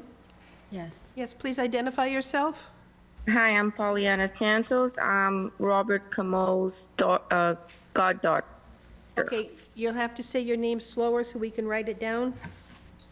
Okay, my name is Pollyanna Santos, and I am Robert Camo's goddaughter. Okay, Pollyanna, I need you to stand and raise your right hand. I swear to tell the truth and nothing but the truth on this project regarding 9 15th Street. Yes, I do. Thank you. And can you comment on the project, please? Yes, they just purchased a land across the street from 915th Street, and that has access to the water, to the ocean water, and they had broken steps there that was kind of dangerous. They wanted to replace it with a better steps to be safe to get access to the water. Okay, any idea why they started the work before it was permitted? They told me that because they just wanted to fix whatever they have there, they thought that they didn't need it. Because there is already steps in there. So they just wanted to fix it to be safe for them. Okay. Yeah, fixing doesn't mean adding sonic tubes. And they moved the steps. And yeah, steps are in a different position. I'm going to ask if anybody has any questions. Jessica? No, thank you. Paula Jean? Not questions, I was just going to say the same thing. I was questioning why the work was already started. And also, there were many boats there on the shore in the resource area. At least there were when I was there before our last meeting on the 14th of October. The question has to be asked if Okay, I can it's been phrase that. asked by this, if it's been approved by Gary Buckminster to have the boats online. Okay, Because we just Has it found out been? at the Yeah, last that's my meeting that question. he can permit. yeah, Josh Oh, said that at yes, our at last the last meeting. I meeting, said, is there something in writing we could read somewhere and what the criteria is? I don't know, we would have to ask Mr. Buckminster. I've never what- heard of what's that before, okay, The wetland, what his bylaws. sure. Natural would apply natural here, too. resources, is that his group? Yeah, Yeah. okay. So that's a good question for Josh to follow up on us, is to where are the regulations that allow Gary to permit boats to be moored on the Right. beach? It's not just boats, it's a picnic table or Well, lots of other things. Picnic yeah. tables, I don't think would Yeah. be part of the marine resources. No, I don't, But but there I- are things in the 30-foot zone, that's Oh, what I well, meant. 30-foot, yeah, but we're talking about these boats on the beach. Right, yeah, well, a okay. picnic table as well. Okay, great. Autumn, No questions, thank you. Kwame. So I guess this is for the homeowner. They're doing, when I went there and visited the site, it was obviously the work was already started. Who's doing the work? Is it the homeowners doing the work? Yes, they hired someone to do it. Who did they hire? I think I'm not sure. I'm sorry. I can't really say because I'm not sure. I'm just trying to help with the hearing. Yeah, because it's hard to believe that a contractor doesn't know the issue of our wetland bylaws, but that's another issue. Yeah, and it probably, I I can't tell from the drawing, but it looks like there's gonna be like maybe, what, 15 feet or so, or more? Maybe more. Can you tell? I can't tell. What will be the foundation of the steps on the beach? I'm not sure. It looks like a concrete pad. I'm reading that plan right? No, I don't think they're using any kind of concrete in there. Doesn't that say concrete pad It at looks- the bottom it- on the it water, does look like on the that. beach area? But, again, I don't even know how long it is, actually. I know it's a big, it's steep, but, Well, maybe we should have the contractor come back and talk to us about the particular work being done. Okay. But we'll go around and ask some more questions. Michael, any questions? No questions, thank you. Denise? What are the plans for the broken-up steps that are sitting there? Are they going to be removed properly? Yes. Okay, and I would As soon definitely... as the steps are built, the intention is to remove the other one that is broken. Okay, I definitely would like the name of the contractor and to have him come before us to talk about the project. Okay, he was supposed to be on this meeting. I don't know what happened. Okay. Scott? Is this project permitted by the town? Is there an inspectional services permit? I would expect so.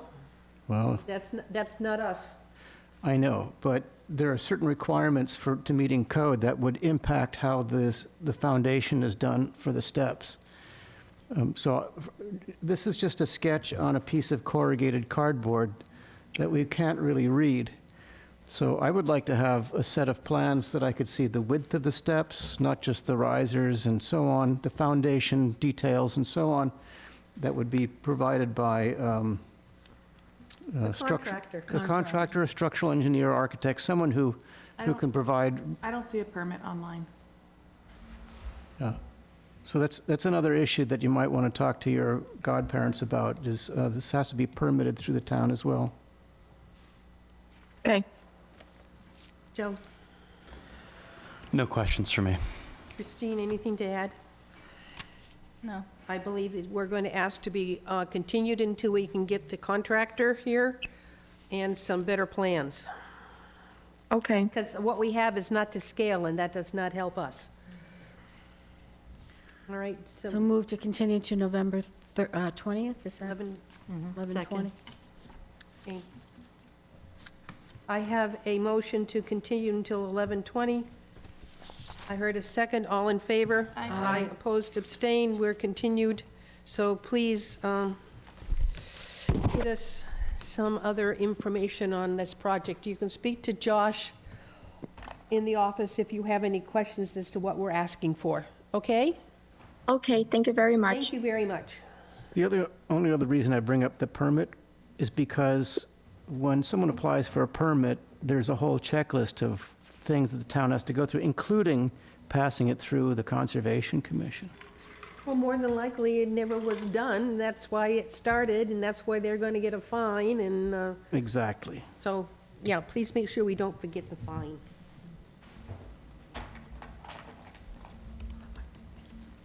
Okay. The next hearing is Alexander Jew at 12 Angel Cove Way. Is there anybody online for that? Oh. You've already been sworn in last time. Please identify yourself for the note taker. Good evening, Brad Bertola with JC Engineering. I believe we were holding this for a DEP file number. Do we have one? So we did receive a DEP file number. They did have a couple comments, and we wrote a follow-up letter to that for clarification from from Mass DEP. I didn't see it. Was it online? I had included Josh as part of the response. yeah, it was online. Oh, well, it was, okay, then I missed it when I went. It was posted on the 31st. It was posted on the 1031? Yeah. Oh, Yep, it's on there. okay, I will make a note, 1031 document. Okay, sorry. So it talks about, initially, DEP questioned the amount of disturbance on the property because it exceeds the 5,000 square foot or 10% threshold for work in the riverfront area, but did not mention the requirement or the bylaw that states that lots that predate the wetlands, the Riverfront Protection Act is allowed to be permitted where, and exceed those thresholds. There's some conditions regarding those thresholds, and it talks about potential wildlife habitat assessment if you're within vernal pool habitat or priority habitat, or of rare species or estimated habitat. The property does have priority and estimated habitat, but we're not proposing any work. We made sure that no work is taking place within that mapped habitat. We are maintaining the 100-foot. The wildlife habitat assessment is up to the discretion of the board. It's not a mandatory requirement, but it's up to the commission. Again, we're not in any mapped habitat. I would understand if it was proposing work within that area, but we're not. Christine, did you want to add something to that? Yes, so the regulations do state, otherwise, it's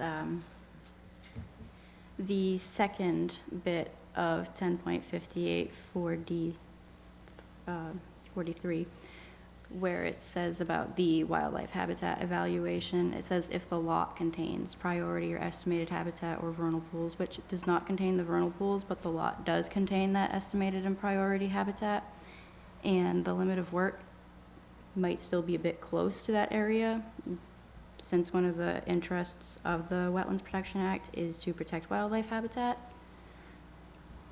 I would feel more comfortable with a wildlife habitat evaluation.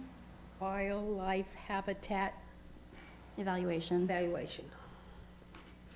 Just because the lot does contain, A somewhat large portion of the lot contains priority and estimated habitat. wildlife habitat evaluation. That is your recommendation? Jessica, any questions? Can you come back to me, please? If I remember. Paula Jean. Can you come back to me, please? Autumn. No questions, thank you. Kwame. No questions. Michael. No questions, thank you. Denise.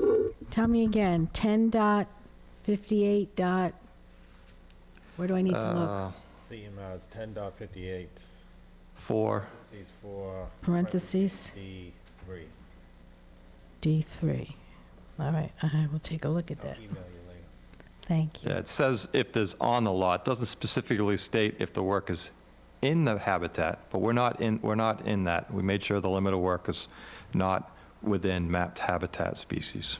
But that thing says on the lot. Just says on the lot, so. Okay, so, But it's up to the discretion of the commission if they, Okay, now, again, HB stands for, on the wooden stakes, hey, Bill.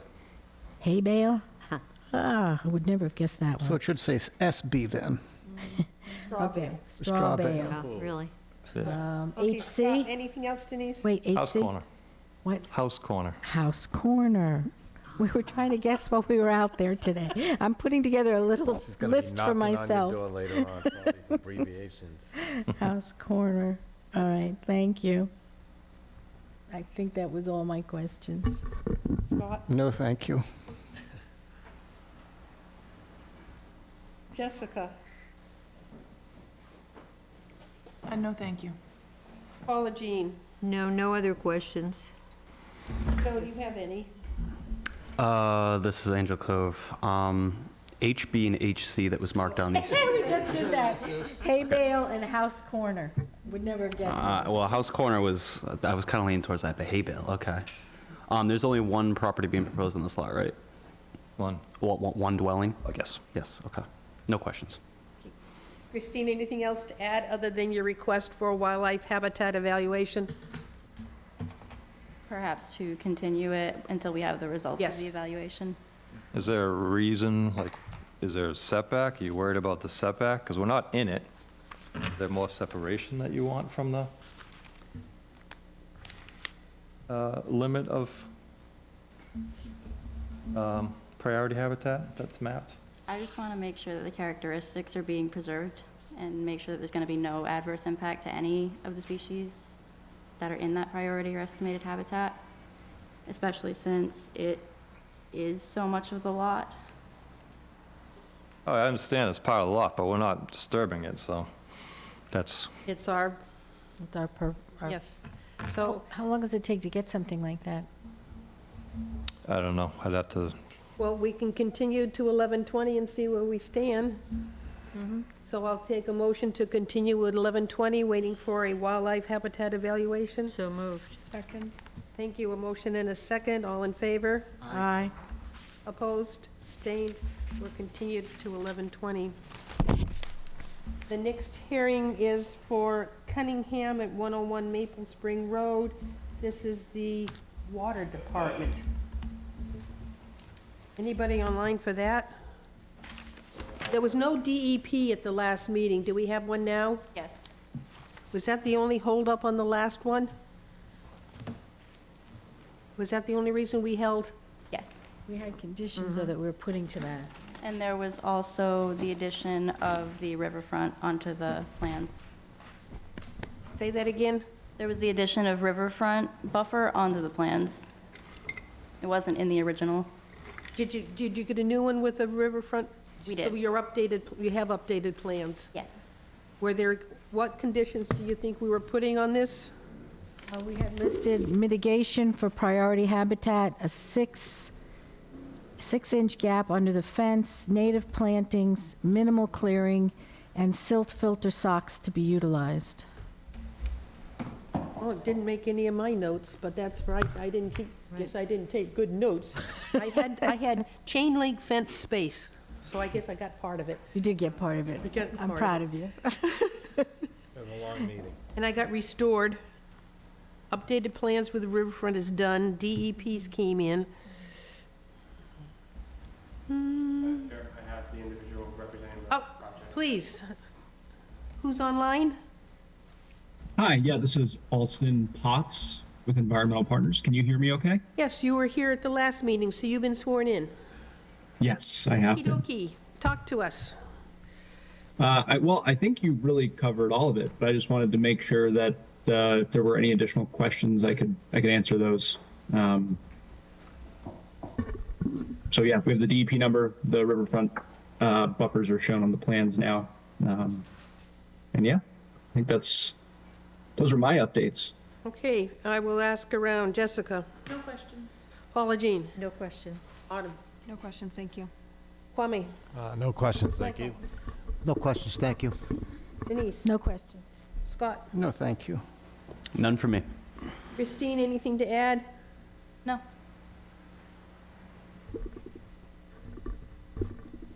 I see nobody else, so I motion to close the I hearing. have a motion to close the Second. hearing and a second. All in favor? Aye. Opposed? Abstained? The hearing is closed. Who wants to take a crack at the order of conditions for the, Christine, what's your recommendation? So I'd recommend a standard order of conditions with some mitigation plantings since well Station 4 is within that 100-foot buffer to riverfront area. Mm-hmm. And Denise had a, And Denise, you had a couple more to add to that. Okay, the mitigation for priority habitat, the 6-inch gap under the fence, native plantings, minimal clearing, and a silt filter sock to be utilized.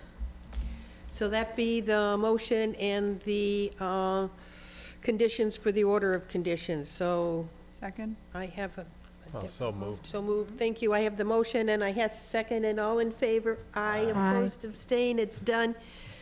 You got it. Don't start any work until you get the paperwork from the conservation group, okay? Yes, ma'am. Thank you very much, everybody. Have a good night. Have a good night. Oh, we closed one.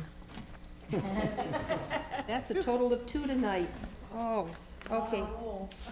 Now, we have the extension request for 247 Great Neck Road.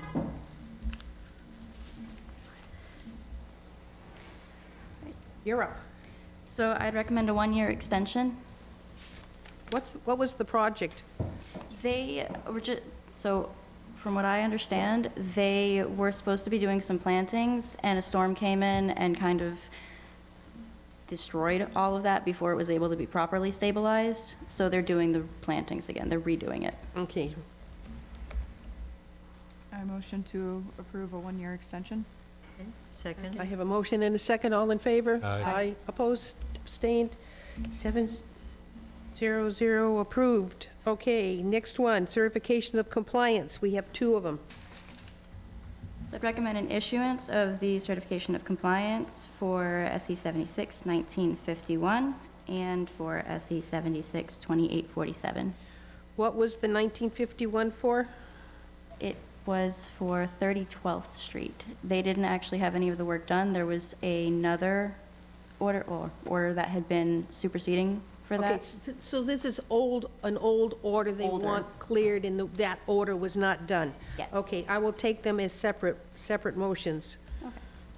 I motion to issue the COC for 30 12th Street, SE 076 1951. Thank you. Second. I have a second. All in favor? Aye. Opposed, abstained.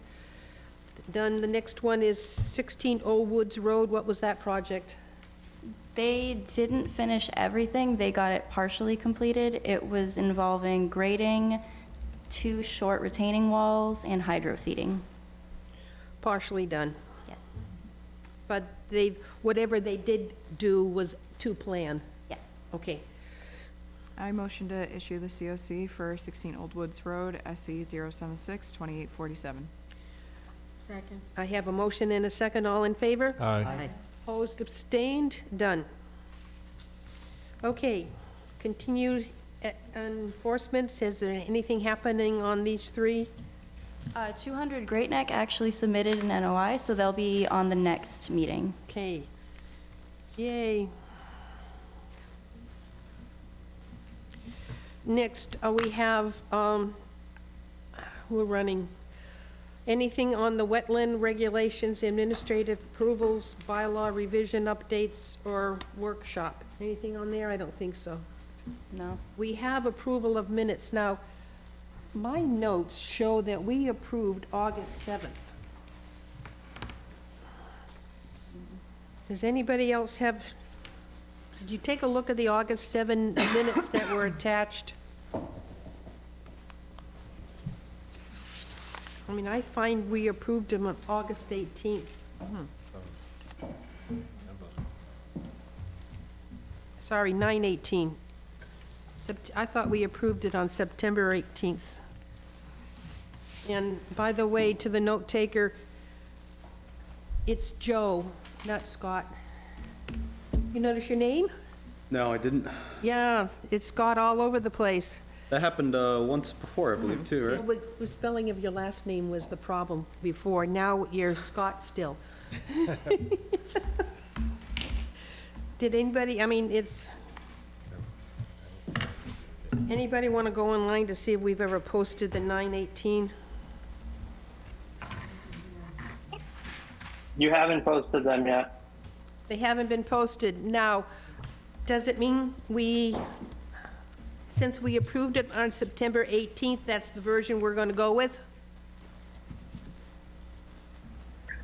I think that's probably the only version that exists. I just didn't see that they were posted, so I put them in front of you so that we could get them signed tonight. Well, then Joe's name is wrong. So if we are making a motion to accept the minutes of August 7th as modified for the correct name?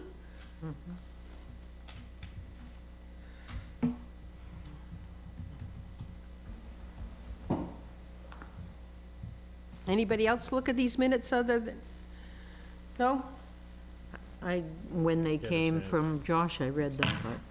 Yeah, so, I mean, we have approved them on September 18th, so we don't need to revote?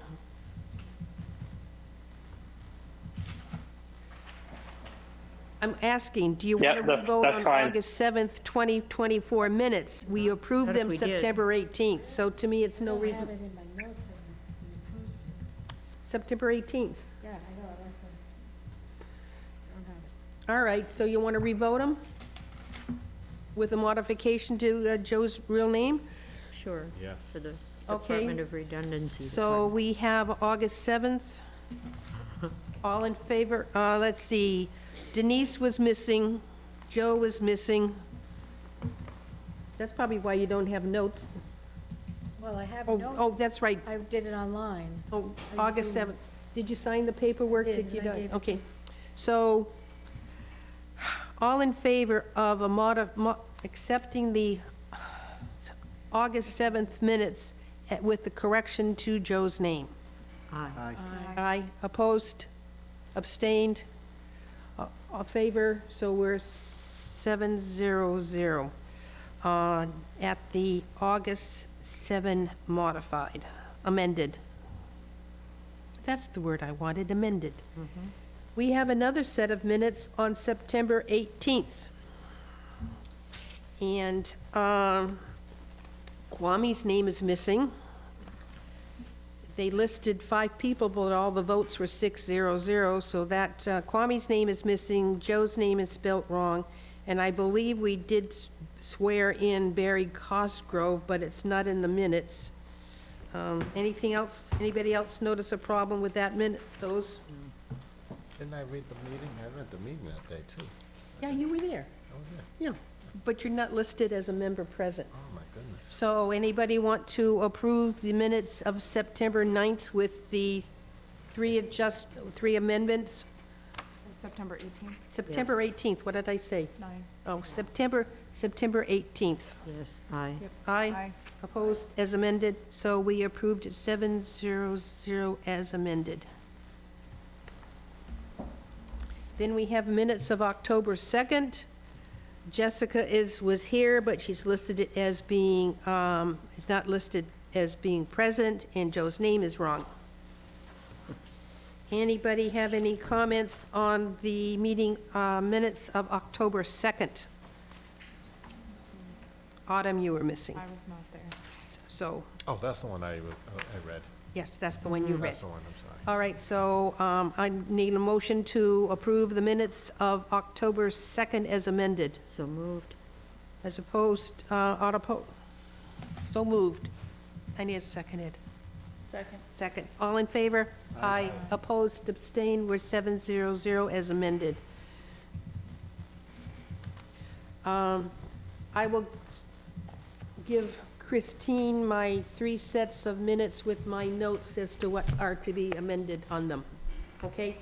Anything else on here? We have a approval for an MACC annual dues of $771. Is that correct?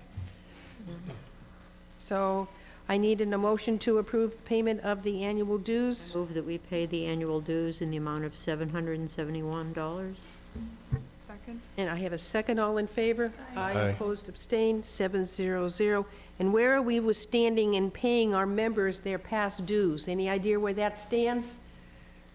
Josh, you put it back on your plate.